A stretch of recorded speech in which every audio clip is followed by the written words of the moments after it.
Next speaker is Dr. David Lambert.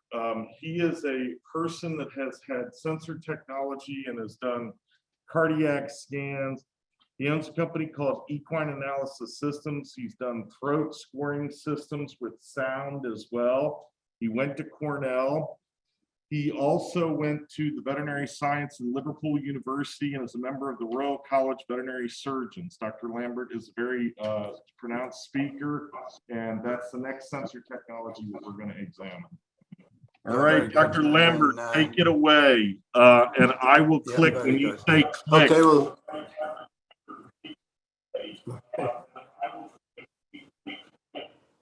Yes, very good. Okay, thanks. Well, as always, need to start with thanks. I'm particularly grateful that Dr. Tobin keeps inviting me back to have to take up this platform. When we first had the idea to start trying to help with the breakdown situation, it was very hard for me to get going. Being in private practice and even a rather special practice at that, because we were working exclusively with performance prediction and not being a known name and not being associated with the university, it was rather hard for me to get traction. But I'm very grateful that Dr. Tobin saw something in what we were doing and gave me a chance to get started. And I think had it not been for that, I would have found it very difficult to get as far as we've got, because he spread the word and people slowly became interested.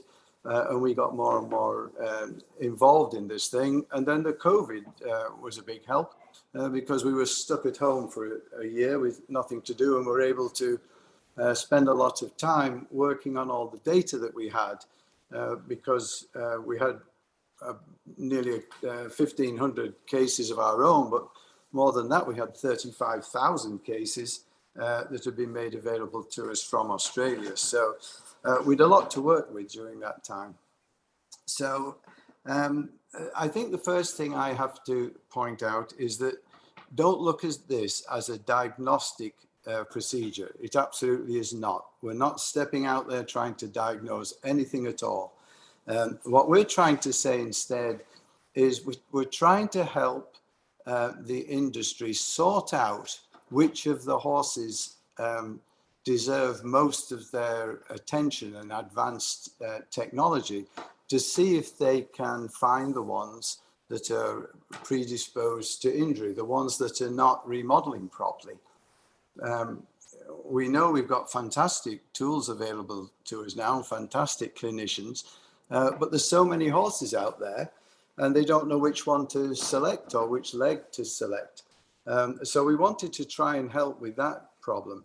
And as has just been pointed out, the problem for the regulatory vets and the guys on the ground is really tricky, because most of those horses, let's call it, are racing sound, but not necessarily purely clinically sound.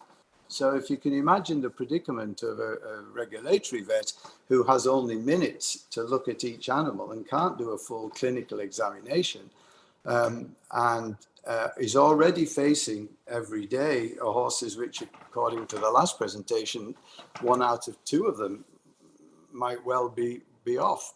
And I think so their community generally, I think, accepts a level of, let's say, 1 out of 5 or 1 out of 10. They accept that degree of unsoundness when they let horses run. That's just the nature of our industry. So what we thought we'd try to do is see, can we help somehow or other point out those animals which are particularly at risk? And we all know that the ones that are breaking down aren't being picked up. So the trainers aren't finding them, the jockeys aren't finding them, the pre-race examination is not finding them. So we had to be able to go elsewhere. We had to dig deeper somewhere else to try and find out what to do. Now, in the work I've been doing during my whole life, trying to predict performance, we put sensors on horses back in about 2005. A lot of this stuff that we've done has come from just being involved in the industry generally. So I rode quite a lot, and it's very, very easy to tell when you're on a good one. He's very, very smooth. He's very graceful. Everything is very easy.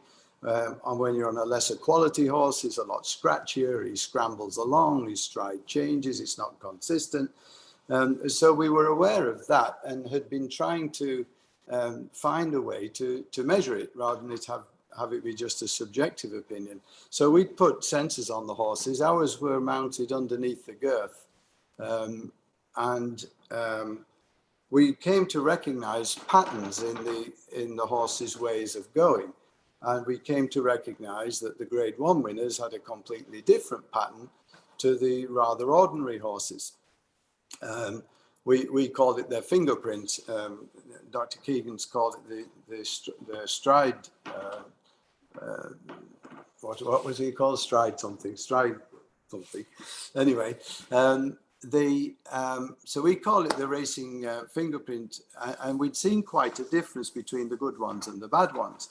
And we'd also seen while we were doing this that when a horse started to go wrong, that his fingerprint changed quite a lot. We weren't involved in diagnosis. We weren't involved in the welfare, the care, the soundness of these animals. Our interest was in performance prediction, but we would just pass on the information when we saw one that was going a bit funny. We'd pass that on to the trainers for them to try and work up. So we knew the sensors worked, we knew there was a fingerprint, and we knew these things could change when the horse went wrong. And we knew from just general horsemanship and riding that you can feel things when things start to go astray. But we also knew that whatever it was we were trying to sort out had to be beyond human senses, because the jockeys weren't finding it, exercise weren't finding it, trainers weren't able to see it. So obviously this then is the world. We had to dig deeper into the world of sensors. So could you click for me, please? Next slide. Can you get me a next slide? Thank you. So yeah, we went on and worked with sensors. My sensor system was old and cumbersome, and we couldn't work with it properly under the girth. I was fortunate enough to go to Australia and met up there with a fellow called David Hawke, who was the owner of a company called Stride Master. And he had developed this sensor system with a GPS in it that he'd been using primarily for timing and handicapping purposes over there in Tasmania and I believe in New Zealand. We struck up a relationship, a friendship, and eventually a partnership, and decided to start a business over here in America, which we called Stride Safe, in which we would combine our performance predictive understanding with Dave's understanding of the hardware and the signal that he was getting. So as you all know, these accelerometers can measure acceleration forces, if you like, in the longitudinal direction, front to back, vertical, up and down, and medial-lateral, side to side. And now this particular sensor fits in a little pocket in the saddle cloth just behind the saddle, just off to one side. Our GPS is accurate to about plus or minus 10 centimeters. So this was the instrument with which we set sail. And if you go on to the next slide, please. This is the kind of signal that you get out of this thing. I've just put that up to show how desperately complicated the whole thing is. It's very, very difficult, if not impossible, to try and to sort those things out. So we work with an electrical and computer engineer here at UK. And he told me that when they face things like that, like this, they have a system of smoothing out all the data. You can do that mathematically according to certain algorithms. And he explained it to me when I said, what's that all about? How do you do that? And he said, well, as an example, in our world, we could have an AC current, an alternating current coming out of the wall, or we could have a direct current coming out of your battery. And what we need to know is we need to understand sometimes what's the DC equivalent of an AC output. And he said there's a mathematical formula to do that, relatively straightforward and simple. And all we do is that same principle over and over and over again. in fancy ways. So we've been smoothing all our data. When we get that, we can now end up with a tracing from an entire race, which looks like the next slide. Now, it's been said already that there's variation in stride characteristics from day to day and time to time. And so what we did was we looked at cases where we had several races, and we plotted, in this particular case, we're looking at the smoothed out trace of the vibration that was felt by the sensor in a horse. This was racing in Australia. So when we did several races and we plotted out all the data, the black line there, the dark line, is the mean, and the dotted line is one standard deviation from that mean. So that means that roughly 70% of all the data that we could collect all the way through the races and smoothed out fit within those definitions.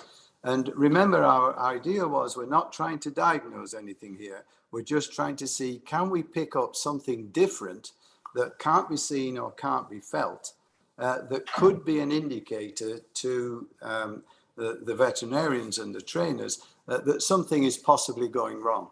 So let's run through this case. So if you just click one time now. So there we just superimposed one race. It ran on the 20th of August, that one race. And you can see it falls generally within one standard deviation. So click the next, please. There's another race, again, falls right in there within the fingerprint that we've developed. And that one was on the 3rd of October. So next, please. So this goes now to the 27th of October, same thing again. A little bit lower this time. The vibration was a little bit lower, not of concern, but that could be he preferred the service a little bit or wasn't being ridden quite so hard. We see things like that, but again, it's close to one standard deviation. That was on the 27th of October. So the next one. So this now was, sorry, that was 27th of September. This is the 18th of October. This line now gives us a little bit more room for concern. I don't know how well you can see the numbers, but that's the start of the race on the left and the finish at the end. And at around 50 seconds into the race, for a period of about 10 or 15 seconds, you can see that that green line goes a little bit outside of the one standard deviation. It had done so a little bit early on as well, around 26 seconds, and then around 56 seconds, as I said, it went out, and one more little peak at 68. So we're just a little bit nervous about that one. So see what happens the next time. So it went then to November the 7th, and fine, everything went well again. That blue line, it started off just a bit high, did the vibration, but then it settled down and it stayed within normal limits. So fair enough, just one more piece of data from a normal horse. Now this one that just got clicked on, that was on the 15th of November, so just 8 days later. And now you can see a completely different pattern.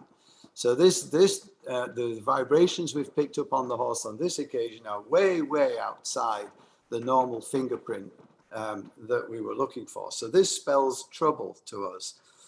So then the next time the horse ran, we click the next one, please. On this occasion, you can see when it comes out of the gate at the beginning, everything's basically okay.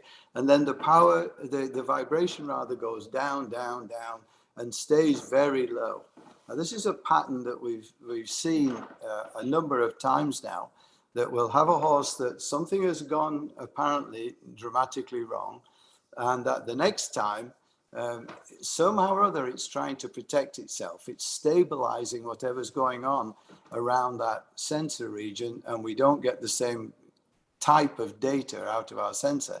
Now, you can see on this one at around 62 seconds, the jockey decided to set sail, because on the day that it ran that red line, the horse was second. It ran a very good race. It was second. Presumably everybody was excited and ready to get back to the races. They run it back in a week. and wound up thinking this thing's going to win. So 62 seconds into the race, the jockey asked the horse to start running. Tasmanian racing, they accelerate strongly at the end. And it accelerated for about 14 seconds, and then you can see that the line stops. At that particular moment, I'm afraid the horse went down and fractured the front cannon and the sesamoid bones.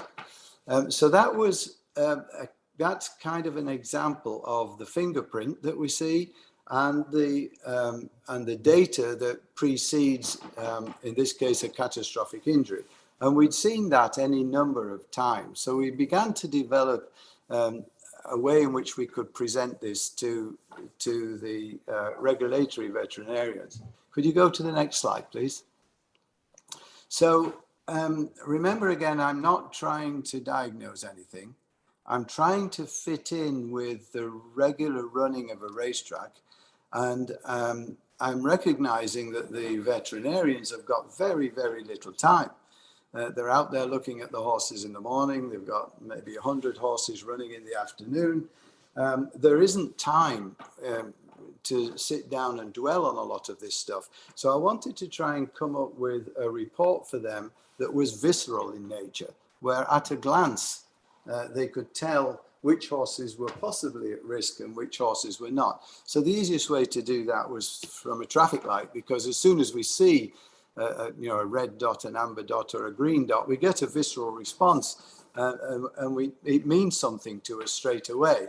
And we wanted to portray that same feeling to these particular animals. Having seen a number of them that did a red flag prior to them actually breaking a leg off, we wanted to get those horses brought to the acute attention of the veterinarian so that they could perhaps focus extra effort on those ones.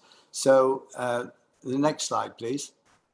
Going forward, we're going to change it a little bit. I'm going to have the red flag, I'm going to have the amber flag, but we found that for the green flag, it was a little bit misleading, because there was a tendency to assume that they were going to be green forever, that once they were green, they were okay. Whereas, of course, just in a few days, everything could change. So we've opted instead to go for that, what you can see there on the slide, a green circle, and then in the middle of that, NSF, no significant findings. And that puts it more like in the context of an X-ray. It's more consistent then with it's a more appropriate way to report the horse to the vets. On that particular occasion, we, with this particular test, couldn't find anything significant and worthy of note. Next slide, please. So we've now gone from being just experimenting with this ourselves and looking at all the data. We were then blessed to be invited to start to apply these tests in the New York Racing Association tracks. We started first of all in Saratoga and was able to do a race every day, and then going on into Belmont, Aqueduct, and still presently we're doing every horse every day now. So back to the idea, I wanted these green, amber and red flags because I wanted the vets to be able to see at a glance which horses were possibly in trouble. Again, I point out, we're not trying to catch everything. It's not going to fix all the problems. We've simply seen that some of the animals which break their legs show dramatic changes, more than 2 standard deviations outside of their normal fingerprint in races prior to that catastrophic injury or a career-ending injury. So as you can see, looking at this, there's 10 horses in this race, and just one glance at the screen, and straight away you know that horse number 3 and horse number 4 are the ones that you need to go and have a look at. If you've any time at all, those are the two to begin to focus on. Now you can see there we've got 2 types of traffic lights. The composite one, we use data to do with vibration and power. They're all put together in an index. And once the data goes 2 standard deviations outside the mean, it gets a red warning. If it goes 1.5 to 2 standard deviations, we get an amber warning, and the green ones are satisfactory. They're within the fingerprint. Again, we chose these levels, these boundaries, somewhat arbitrarily. It just felt like it was a good place to start. It seems so far as though it's actually working out quite well that way. But down the road, I'm sure this will change. And I think the different racetracks will be able to change it for themselves according to their preference and their workload. So this was a somewhat arbitrary grouping that we selected, but it does seem to be working out okay. The asymmetry, so the composite was the power and the vibration, and then the asymmetry flag is different. That's obviously for when a horse is asymmetrical, moving more one side than the other. It's a tricky flag because horses will move quite a bit just with the events of a race. They'll duck sideways when they hit, or they'll try to go up the inside, trying to win. And that will give us some artificial red flags when they do that. Now, if somebody then wants to dig deeper into this, you can see down the right-hand side that there are graphs available to the veterinarian. So if you could click on the next one, please, it'll show one of these graphs. So this is a layer down now. They've got the flags, and now we're going down to another layer of understanding, or another layer of information for the vets to decide whether they want to react to this, or if they can somehow or other interpret the data in a more effective and productive way. So you can see the graphs here, the total power and the total vibration. Ghosted in the background is the fingerprint. In this case, it's not for the individual, but it's for the entire track, for every horse that's run on the track at that time. So a bit like Dr. Keegan had on one of his slides there, where he showed all the data for everything they'd done at those various tracks. And you could see how there was a big grey band that incorporated all of that data. Well, my line there is the mean plus or minus 1 standard deviation of all the data from every horse that ran at Saratoga that meeting in terms of total power. Now we can change that fingerprint if we don't want to look at something as broad as the entire population of horses. We can narrow it down to a cohort, for example. So we could use 3-year-old fillies sprinting on dirt, and we can bring all those together if it's a filly that's doing that, and make that a comparison. And then down the road, once the horses have run a number of times, once we've got at least 3 fast works, we begin to be able to put together the individual fingerprint for each horse, which is then even more sensitive, because horses vary quite a lot in this range of data. And some of them can have a normal fingerprint that's actually comes out as a red flag when compared to the population at large. These are usually the animals of rather poor quality. So they can be poor runners, sound, and yet nevertheless showing data where the total power is very high and the consequent vibration is very high. So those two, if you could go to the next graph, will show you how we then display for the vets the history. So if we can put up to 5 horses on this graph, much more than that, and it starts to get rather cluttered up. And 5 races is often several months anyway, so that's probably about all the relevance we need. And you can see in this case, the green line is the most current one, and it's colored according to the rating the horse got that day. So this horse 1 got a green for total power on that day. The race prior to that, which was the one in question, now the race prior to that is the blue line. And as you can see on that one, there's that little peak at around 50 seconds where the power went up. And you can see on the total vibration at the same moment, the vibration went up and then everything settled back to normal. When you watch the video of that race, at that moment, the horse got squeezed a little bit and he made a move to try and get clear and get free. And as he upped the power, he upped the vibration, and then he got back into position again and went on unencumbered. So that was a normal event. Could you give me the next one, please? So then we look at the balance. We present the data in each of the individual forces, the dorsiventral, longitudinal, mediolateral. Same idea again. The color shows the color it was given on the day. The ghosted in the background is plus or minus 1 standard deviation. And next one, please. And again, we've got the history that you can see this horse has done different things on different days.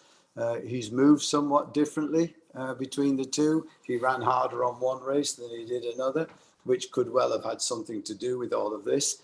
But we plot the history to the balance data just in the same way that we do with the total power and vibration. Next one, please. And then this is an event trigger. When we do all the smoothing, there's a danger of missing events that are brief.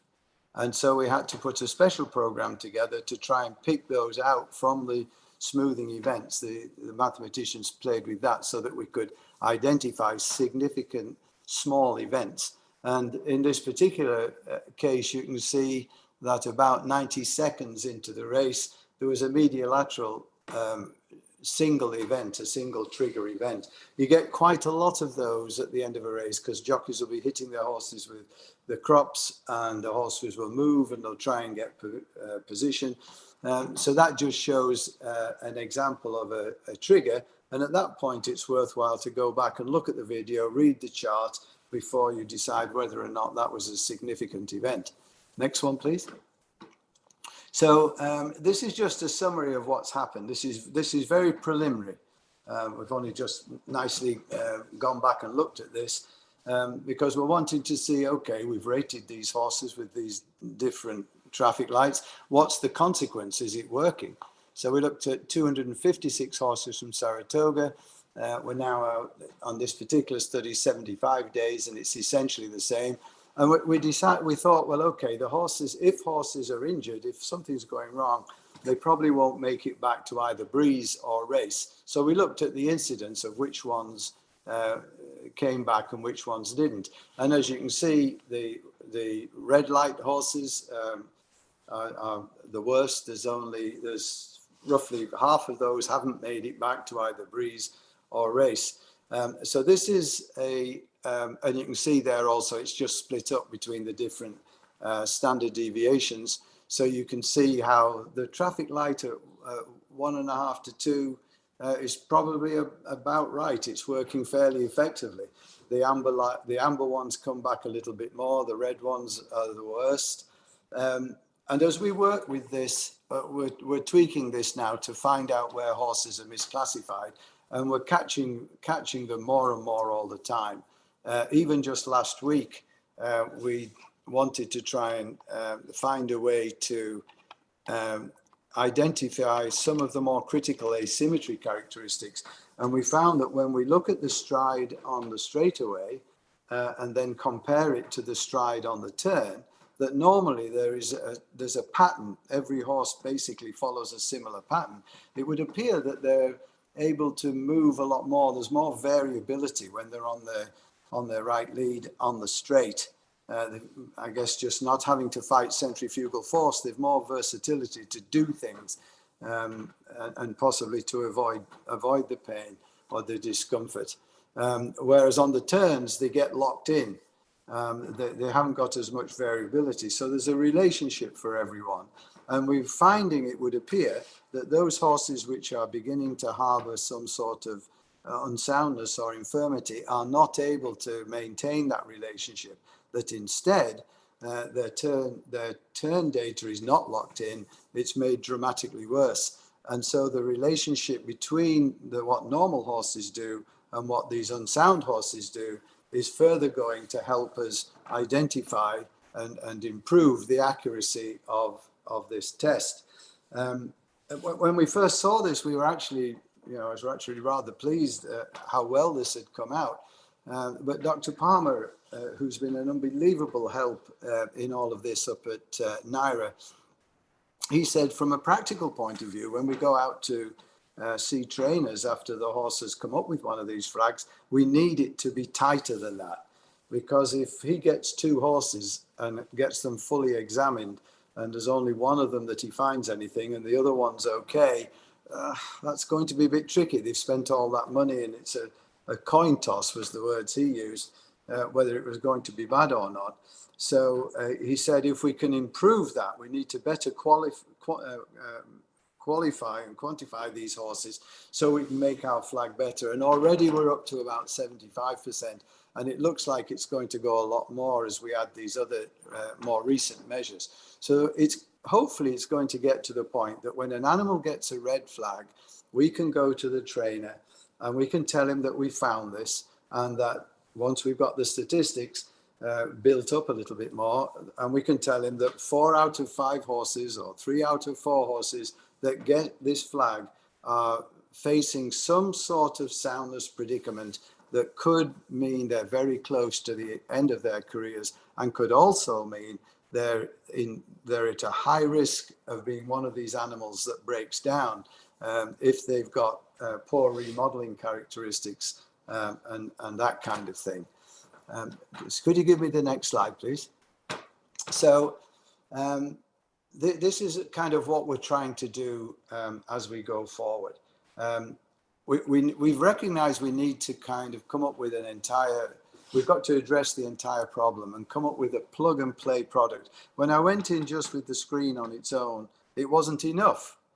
We could flag horses and say, hey, that one, something's wrong with that one. But everybody would ask, well, what do we do about that?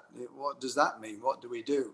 So it became apparent that we had to be able to do more. We had to be able to come to them with a system that not only flagged the horse, but made a recommendation for protocols to follow to try and identify these horses. Now, it's another important part of this, if there's any trainers out there, to know that what we're trying to do here is not scratch horses. That's not what we're all about. What we're all about is trying to empower the trainer and the caregivers of the horse, because we know that with the current state of affairs, these horses that break legs are missed. So nobody wants to run a horse. The trainers don't want to run the horses if these animals are going to go out and get hurt. They do their very, very best to protect them and keep them sound and look after them as well as they can. They're the primary caregiver and the ones responsible for their primary care. So we need to work with the trainers. We have to try and empower the trainers, tell them something's coming down the pike. It would be in order for you to take special care with this one. So next slide, please.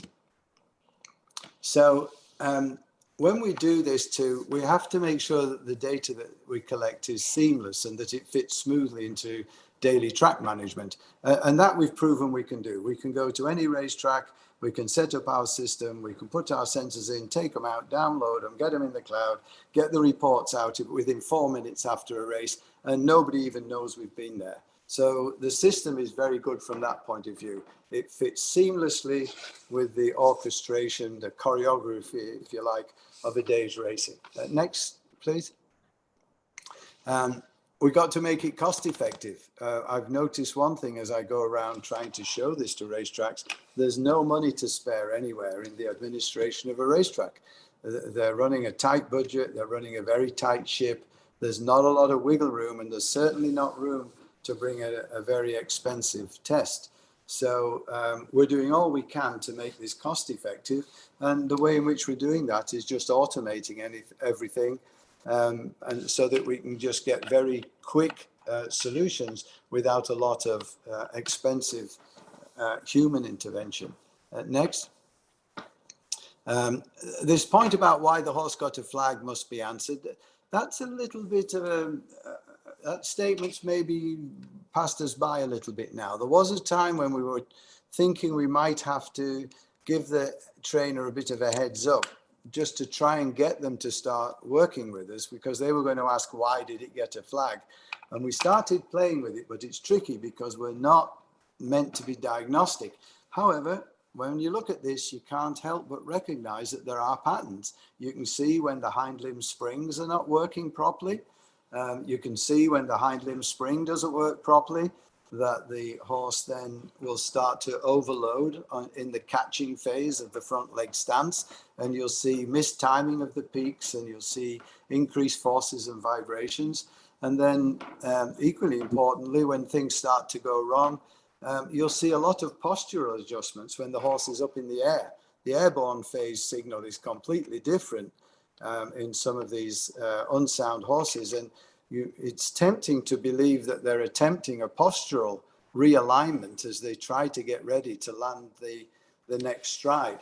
But I think what's going to be the better system is if we can make our traffic lights as precise and as accurate as we can, then the trainers are going to be confident that we're giving them information. And then I think the best of all worlds, you bring in Dr. Keegan's system. As soon as these horses are cooled out the next day, they should have the equinosis system on them, because that's where the diagnosis comes from.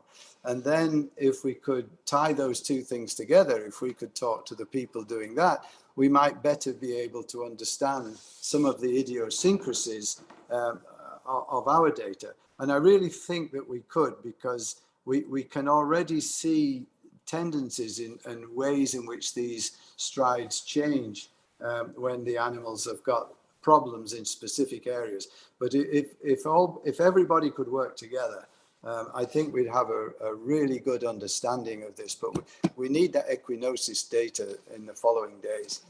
Next, please. Next thing we have to do is determine how much warning time we have. Like you saw in that one case where the horse had the Australian filly had the red flag. It was then a week or so before she ran again. So we had a week to work on it. But how much time are we going to get? When we first see an amber flag, how long is it going to be before that goes red? When we see a red flag, how much time have we got to work? And then what happens when a horse comes into the racing facility that we've never seen before?